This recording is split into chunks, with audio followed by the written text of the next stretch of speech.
Hello everybody, this is Fabi from The Next Big Rush, and today I would like to quickly touch upon a company that I have been selling. And actually I haven't been selling it slowly because it wasn't a huge position.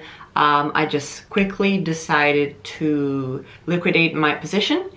I did that on Monday, and now I'm coming to you with the reason why and also what company it was and what I did with that money and a little bit more. So I did not make a loss. I made a small profit of around 12% if I'm not mistaken on this company, and the company is Midas Gold. So they have roughly 4 million ounces in Idaho. I'm sorry, I get confused with all the different states in the US, the ones with an I think it's Idaho. And there is jurisdiction issues in the sense that there are environmentalists that probably don't want the project to go ahead. You have the EPA, which has not yet been completely torn apart or, you know, like erased from the face of the earth, as you would have expected Donald Trump to have done. But, you know, politicians, I mean, come on. And so the reason why I decided to sell this, even though obviously I never got into Midas Gold for a 12% gain, I mean, at one point I had a much bigger gain, was because I was looking at Sandspring, which I have also commented about here, and I was trying to compare the two of them, and then I compared the projects. I compared the jurisdiction, I compared the possible hurdles that each is going to go through. I compared also, I took a look at who owns what stocks and things like that. And when it comes to the owners of both of these stocks, we're talking about the very top people owning both stocks. And so it all came to valuation. And to me, Sandspring was a no-brainer because they're just way cheaper than Midas. So I looked at it, I'm like, yeah, it's a small gain. It's not what I expected. I could have sold it way earlier for a much bigger gain. But at the end of the day, you're really betting on horses. And which horse do you want to be the fastest and want to win the race?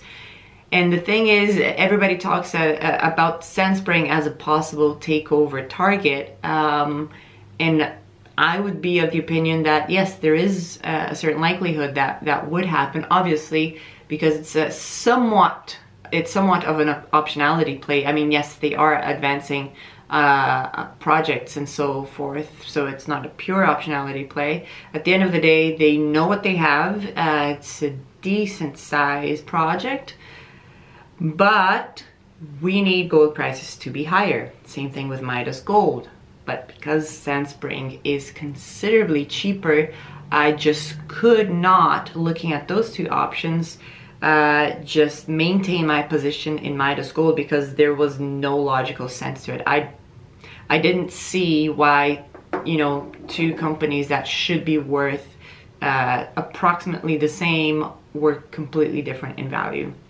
So I sold Midas for a small profit and bought into Sandspring Resources. Now, this is not a recommendation to buy or sell. I am not sponsored in any way, shape, or form by Sandspring, and this is just a decision I made and my rationale behind that. Now, if this is the first time that you watch this video, if you don't know anything about investing in resource companies, then you might think it's a bit strange that I said that I made a very small profit of around 12% on Midas Gold. Well, yes, that is a very, very small profit when it comes to resource investing. Nobody really gets in the business of investing in mining or resource companies for anything less than a double of your money, of 100% return.